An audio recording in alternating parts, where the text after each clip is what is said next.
seorang ulama dari Maroko, mimpi bertemu Nabi. Kisah yang terjadi di zaman kita ini. Nabi berkata kepadanya, "Pergilah kamu ke Mekah, temui Fulan bin Fulan.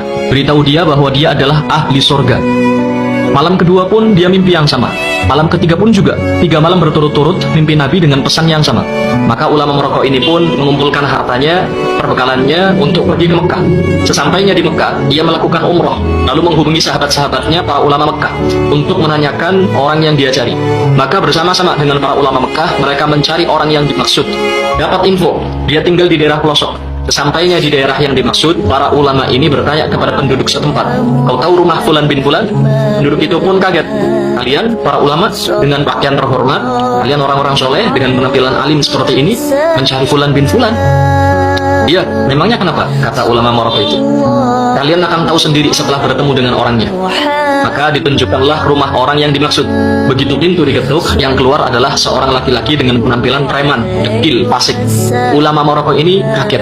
Dia berkata dalam dirinya, "Aku pikir orang yang akan kutemui adalah orang alim, soleh, ahli ibadah. Ternyata seorang berpenampilan buruk." Orang itu pun kaget juga.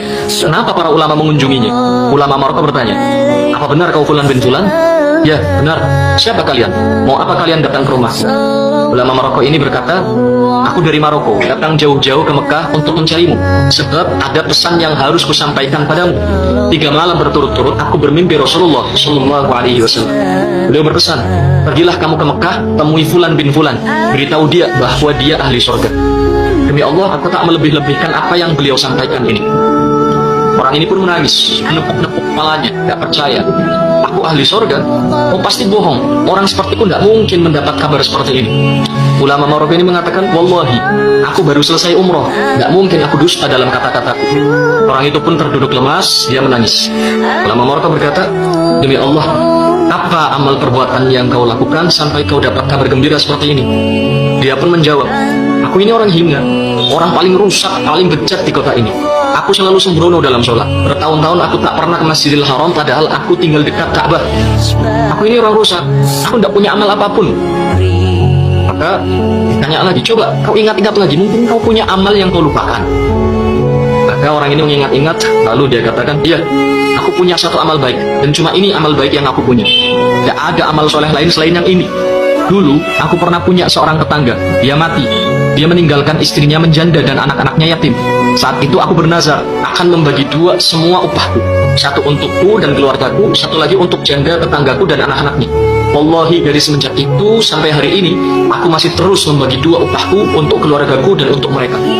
Ulama Maroko berkata, "Ayo, kita ke Masjidil Haram." Orang ini pun mandi, memakai pakaian terbaiknya, lalu pergi bersama para ulama ke Masjidil Haram untuk sholat berjamaah.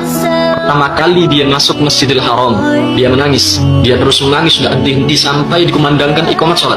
Bahkan dalam sholat pun dia menangis. Ketika imam baca surat, orang ini terus menangis. Terisak sampai membuat ulama Maroko ini yang sholat di sampingnya ikut menangis. Berdiri rakaat pertama, rakaat kedua, rakaat ketiga, sampai sujud sebelum akhir, dia tidak mengangkat kepalanya lagi, dan ternyata rohnya telah dicabut. Pesannya adalah, jangan berprasangka buruk dengan siapapun. Siapa tahu dia ahli surga.